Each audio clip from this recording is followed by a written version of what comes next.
who that guy is, but Big Pun. He just basically said in the voice memo, which is about 52 seconds long, and we listened to it during the break. Got a chuckle out of it because we love some Big Pun. Basically said Deebo's an all-time Niner. Like, he's an all-time Niner. Go to the games and talk to people. I mean, because the boss, I went into the other room and the boss is like, I don't think he is. And I'm like, well, hey, hold up. Like, he's like, Montana, I'm like, oh, so there's like 5 guys then?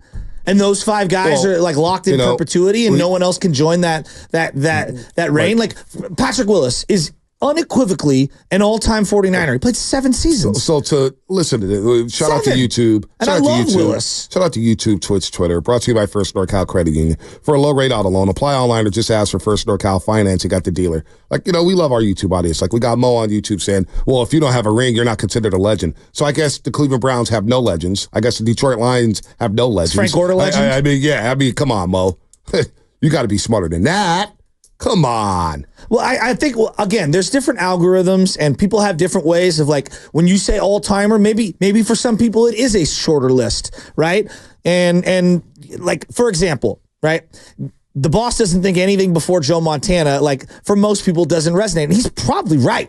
Like, if I say Gene Washington, most people are like, they don't even know who that is. Yeah, they don't. But he was a baller. Exactly. And he's a very important member of the NFL for many, many years. Exactly. And so, like, again, there's different parts of it. But, like, if I'm doing an all-time Niner list, the Bob St. Clairs and the Hugh McElhaney's and the Billy Wilsons, for me, are on those lists. So what are people's standards for being an all-time legend with their respective teams? I guess that's the better question. What are the requirements? Because, like, to me, for example, Iguodala doesn't have the stats, but he's an all-time Warrior to me. I agree. In a way, maybe I'm a sucker for it and maybe I'm biased, but I think Sean Livingston is very important. And to me, he's got the rings and the jewelry and the hardware to become an all-time Warrior. I put him in that Brent Jones category. There you go. Never had a singular season that's going to, blow anyone away. But yeah, and because you win a championship, you're a part of it. And you have moments and you're a part. Like if Iguodala's hurt, who's that 5th guy in the Hamptons 5 lineup or the Def lineup? It's Sean Livingston. Exactly. Will Clark. Is Will Clark an all-time Giant? I think he is. For almost everyone, he is. He played 8 seasons with the Giants. What about Matt Williams? I think he's an all-time Giant. Jeff Kent? I think he's an all-time Giant. What about JT Snow? I do too. Yeah, absolutely. But we're also listing the best of the best of the best, right? And so, like, when I think about the 49ers, like, especially the last 5 years, Deebo's a huge part of that. Like, what are you going to say? 3 names before you get to Deebo at most? Right. So this is where I disagree with Rob Stats on Fire. It's an interesting conversation. Because he goes, well, okay, he's had one great season. Well, I would say his rookie year was very, very good. He nearly had over 1,000 all-purpose yards as a rookie. Scored 6 touchdowns, was an impact player in the playoffs. Okay, the next season, it comes over to Jones fracture. It's all bad. He has a down year in 2020. We know what happened. He played 7 games, but that was a down year for the 49ers. It was the pandemic season. They spent the last 5 weeks in Glendale, Arizona. Everybody got hurt. Nick Bosa, Solomon Thomas, Raheem Mostert, Jimmy Garoppolo, Jordan Reed got hurt that year. Yeah. Remember him? He was having a good season to start. Deebo Samuel got hurt. So it was ugly for everybody. Throw that year away, but it counts. It was a down year. 2021. All-pro, moneymaker, big-time player. Now, even in 2022, when the Niners ended up in the NFC Championship game against Philadelphia, Deebo had plenty of moments. Even though it was a clunky season, part of it was due to the quarterback situation, Jimmy and Trey, who's going to play. But remember, he set the tone to start the season in Detroit. Do we forget about that? Do we forget about the Detroit game to start the season? He's got so many moments with the 49ers. So, look, if you don't want to say he's an all-time legend, I think he's knocking on the door. But you're right in the sense that you can't write the history of the 49ers from 2019 through 2023 without mentioning Deebo Samuel as one of the 5 most impactful players to wear the red and gold. Who's been more impactful I agree. than Deebo Samuel in the last 5 years on the 49ers? I mean, CMC. And again, CMC's been here 2 years, essentially 2 years. Yep. He's already in people's all-time top 10s or all-time 49er rosters, like already there. And Deebo's not? That's what I'm saying. I would love to, because I'm seeing a lot of comments here. He has signature games. Justice Smith, Bob, an all-time 49er great. So I'm with you there. I that's what the 510 Xfinity Mobile text line.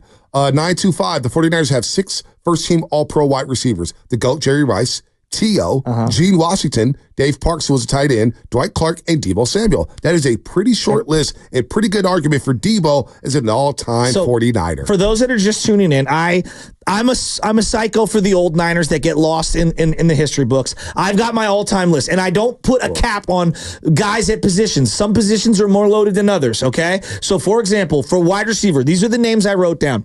Jerry Rice, R.C. Owens, a.k.a. Mr. Alley-Oop, Terrell Owens, Gene Washington, number 18, wore the single bar, John Taylor, Dwight Clark, Freddie Solomon, and Billy Wilson. I would add Deebo to this list at some point when his career is over. And the reason why we're discussing this is because Rob Stats on Fire Guerrero from the Gold Standard Network, podcast network, and we have him on all the time. He's a big-time Niner fan, and he covers the team. But when Shasky said, hey, Deebo's an all-time Niner, Rob said, he is? Really? And we were talking about Brandon Ayuk and his value, and as a pure wide receiver, NFL executives, coaches, and scouts came out with their top 10 wide receiver lists, and they have Brandon Ayuk in the top 10, which is also funny because we took a lot of calls yesterday. I see a lot of comments, and I have a memory like none other. I see a lot of people saying, Brandon Ayuk's number 25, or he's not even the top 10 wide receiver. Well, executives, coaches, and scouts think he's the top 10 wide receiver. And he was the second-team All-Pro last year, which has 6 wide receivers on those lists. So if anything, he's the 6th best wide receiver of those All-Pro teams, which is pretty damn good. But Deebo Samuel becoming an all-time Niner, and people are going to look at the numbers, right? And I know what people are going to do. They're going to say, well, Deebo only has 4,122 receiving yards. And Brandon Ayuk already, in one less season, has 3,931 receiving yards. And Brandon Ayuk has 14 fewer receptions than Deebo Samuel in one season, right? So as a pure wide receiver, there's no doubt Deebo is not on the level of Brandon Ayuk. Okay. I think we could all agree there. Okay. But his impact, when you look beyond the box score, the motions, where you situate him at, how much attention does he draw? Can you line him up in the backfield? When you put him and McCaffrey in the backfield together, linebackers are scrambling saying, what do we do? What do we do? Here comes the Texas route. Hell, if Jimmy was a better damn quarterback, we would have added the Denver game on Sunday Night Football to the list as an iconic Deebo Samuel game. So let me ask you this, right? Because I'm looking at this whole list, okay? And I'm saying to myself, who had the least longevity? Like, Bowman's one of those guys, and I love Bowman. He's an all-timer. He gave his body up for the sport. I look at Deebo, he gives his body up for the sport. You know who's on my list at cornerback?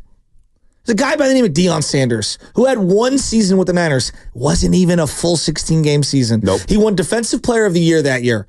Okay, the Niners don't have a lot of guys with Defensive Player of the Year, and he's one of them. I wonder, is Deion on most people's all-time 49er list? There's number 21 throwback jerseys to this day for going to one Levi's season. Stadium for one season. So you're telling me Nick Bosa tackles Patrick Mahomes, and they win the Super Bowl, and now all of a sudden Deebo becomes an all-time legend because he finally won a championship? Now we're in DBs. Is Tim McDonald an all-time Niner? I got Tim McDonald on my safety list. So I have Ronnie Lott, McDonald, Merton, Dwight Hicks, and Carlton Williamson. Is Eric Davis an all-time Niner in your opinion? Yeah, I got Eric Davis here. Okay, that's a great litmus test. I got Eric Davis. Here's my corners: Jimmy Johnson, Eric Wright, 4 Super Bowls, Eric Davis, Kermit Alexander, Dion, Rex. Again, some of these names no one knows: Rex Berry, Don Griffin, and Lowell Wagner.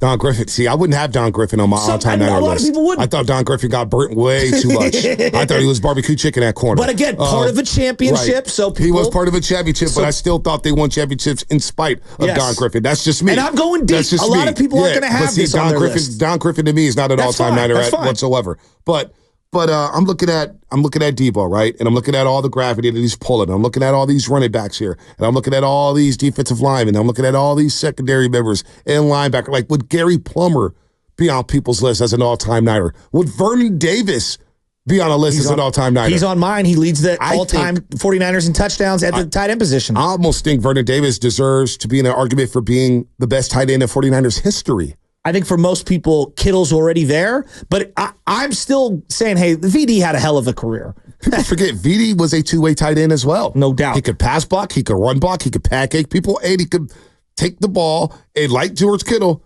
5-yard out route and take it 70 yards to the house. Is Fred Dean considered an all-time 49er? He should be. I have him as an all-time Niner. I have him. That's one of the biggest trades in NFL history that nobody talks about. How many years do you think he played with the Niners? What did he play, 4 or 5? Yeah. Yeah. Fred Dean's an all-timer. Because they won the Super Bowl. But he also changed the game and who he was as a No player. question. And he So impacted did the Deebo, game. though. Look at all these athletes that are in the no game. doubt. I'm with you with Deebo. Look I don't at the think, way the game's played. Honestly, I don't think it matters if you have a ring or not to be an all-time Niner. I'm with you. We ran into Dwayne Board at the Super Bowl, before the Super Bowl. Yes. And I was like, Dwayne, and nobody knew who Dwayne Board was. I had like 15 of his football cards. I'm like, Dwayne, he goes, hey, what's up, young man? How y'all doing, man? Blah, blah, blah, blah. I'm like, Dwayne Board gets forgotten about. But he's an all-time Niner, in my opinion. And then later on coached on the defensive side of the football for many years. He's an all-time Niner.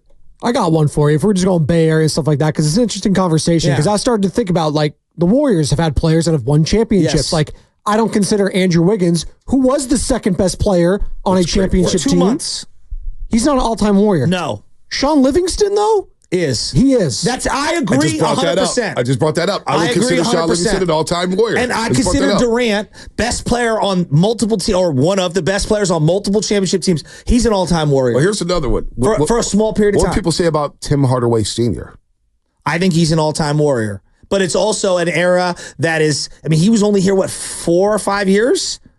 I don't know. You tell me. 89, he was drafted. I think he got traded in 94. 94, 95. Yeah. I think he is. And he was an all-star. He was an all-star with the Warriors. NBA Jam, blew his knee out commercials, all that stuff. The killer crossover. Was number 5 first, then became number 10. Yeah, no. So I got Tim Hardaway's all-time. How about this guy? I think most people say Jay Rich, and Jay Rich wasn't even here that long. What about Barry Davis? Oh, I have him on my loose all-time list. I have him there. And it was here 3 years, 4 years? Yeah, if that. The impact was large. Yes, the impact absolutely. was large. It was large. Going back to can you write the history of the team? I said that to the boss about Deebo. He's like, oh, you can absolutely write the history of the Niners without Deebo. I'm like, can you? No, you can't. No, you can't. No, you can't. Not what the league says. No, you can't. No, you can't. He's already better than Crabtree. And I'm not disrespecting Crabtree. I like Crabtree. He's had more impact on the 49ers than Michael Crabtree ever did. Absolutely. And if we want to talk about Deebo Samuel only having one season, I can make the argument that Crabtree really had one impactful season. Yeah. That came with Colin Kaepernick, which 2012. I asked. 2012. 85 catches, 1,200 yards. Is Colin Kaepernick an all-time 49er? I have him on my list because I've got Montana, Young, Brody, Garcia, Y.A. Tittle, Frankie Albert, Colin Kaepernick. And then now I added Brock Purdy. Because I believe when you do it multiple times in the playoffs. Brock Purdy an all-time Niner right now? See, I would push back on that. Okay. Well, I would push back on saying the guy led the team to the Super Bowl. No, I hear you. But it's only been 2 seasons. It's one of the greatest stories the Niners have ever had. It's only been 2. See, I would push back on Brock Purdy. He's had the same amount of playoff runs as Kaepernick. No, but I would push back on that saying, I need 2 more years of Brock. Or maybe 1 more special season. His 1 year was better than any 1 year for Kaepernick, and he's been to 2 playoff runs, and he's got signature playoff wins. That win on the road, at home, in the rain against the Green Bay, as ugly as it was, you get credit for that. That unbelievable, unprecedented comeback victory against Dan Campbell in the NFC Championship game, that was incredible. To beat the Dallas Cowboys the year prior with that throw to Kittle, he's got some iconic moments. But he was awful in that game for the most part. He was. And for the most part against Detroit, he was awful for the first 2 quarters. He was awful for the first 3 quarters against Green Bay. I'm saying on my list, I don't have him yet as an all-time Niner. But you have I need a little bit more work. But you have Kaepernick. I have Kaepernick because what we forget, going on the road, first of all, you're not in the Seattle game without Colin Kaepernick in the NFC title game. Colin Kaepernick carried that offense like Deebo did in 2021. Carried the offense by himself. Number 2, Kaepernick, the game against Green Bay, the last ever playoff game at Candlestick Park. We don't need to rehash that. We know what he did in that game. Coming back in the NFC Championship game on the road from 17-0 against a high-flying Falcons offense with Matt Ryan, Julio Jones, and Roddy White, and Tony Gonzalez. That was an all-time offense for the Atlanta Falcons. Come back in that game, and then to come back in the Super Bowl. Now I know you fell short. You didn't make the throw. But Kaepernick was awesome in that Super Bowl. Kaepernick's throwing with the Niners is iconic to me. And then even in his last year, where he's throwing to guys like Jeremy Curley, and who's the running back with the Jets? Was Dwan Harris or something like that? The team was awful. Nobody's going to Levi Stadium at the time. Still threw you 16 touchdown passes and 4 interceptions, and he's throwing to nobody. Nobody. I think Cap and Brock are very close. Very close for a lot. And I think they're both, again, if we're going like belt, like Montana's at the top, and then you got Steve Young, Brody won an MVP, but I've got Brock and Kaepernick even higher than Garcia in the sense because they've done it in the playoffs. Like the playoff wins matter. I guarantee you, though, that a lot of people don't have Jeff Garcia down as an all-time Niner. Multiple Pro Bowls. I think the game against the New York Giants, one of the greatest comebacks of all time. But I in the playoffs. guarantee you a lot of people say, Jeff Garcia, right. really? You're probably right. Really? You're probably right. Because they'll say people have Alex Smith as an all-time Niner. No. That is not the case whatsoever. If I gave you the game ball, I said to you, all right. You're down 2 touchdowns. You trust Garcia or you trust Alex Smith more? Yeah, I trust Jeff Garcia. Yeah, I do too. I do. And Alex had his moment. He had his 7 minutes against the New Orleans Saints. It was one of the greatest, moments of all time in team history. But what about you need this? more impact than that. I'm going to ask you. Just because I saw it. Yeah, give it to me. Is Jimmy Garoppolo an all-time Niner? No. And to me, the reason is the playoff moments are few and far between. Like in the fourth quarters of those playoffs, look at what his numbers are. Like I've seen Brock with the game on the line multiple times. Green Bay against Dallas. I seen him do it against Seattle. It was a tight game. People forget that was a tight game. They were losing to Seattle. They were losing at halftime. It blew the doors off. Late third quarter, I believe it was 20-17 or 23-17, and Ebukam came up with the sack fumble. Bosa recovered it, and they go on and they run away with the football game. And look, like Montana's up here, but what he did in the Super Bowl, he didn't just wilt. It's not like we saw Brock Purdy wilt in the Super Bowl. Did he rise to the occasion and meet Mahomes in the fourth quarter and in overtime? No, but he was pretty good in the Super Bowl. But you know what, though? He was okay in the Super Bowl. I'll say okay. Okay. He had let's be real about Brock Purdy. He had an all-time season with the 49ers. But he was clunky in a playoff run. He was. A lot of us said, boy, he reminded us of Jimmy Garoppolo in those playoff runs. Like, it was clunky. Now, again, you get credit for coming back and rallying the team. But it was clunky. It was a little like, oh, I don't know. I don't know about this. I don't know. Let's go to let's get to some lines here. Let's go to But to your point, like even and again, everyone's gonna the Niners offense, I believe, had 4 or 5 turnovers in the NFC Championship game in 1981. Yeah, like you're not always going to be perfect. You're not going to skunk the Bears 30-0 at home or at their home, in the cold. Like that's what Montana ended up. Interesting. Excluding the mobile text line. Purdy's the Niners' third best quarterback ever already. Ooh. Third best quarterback all time? I think we're underrating Brody a little here.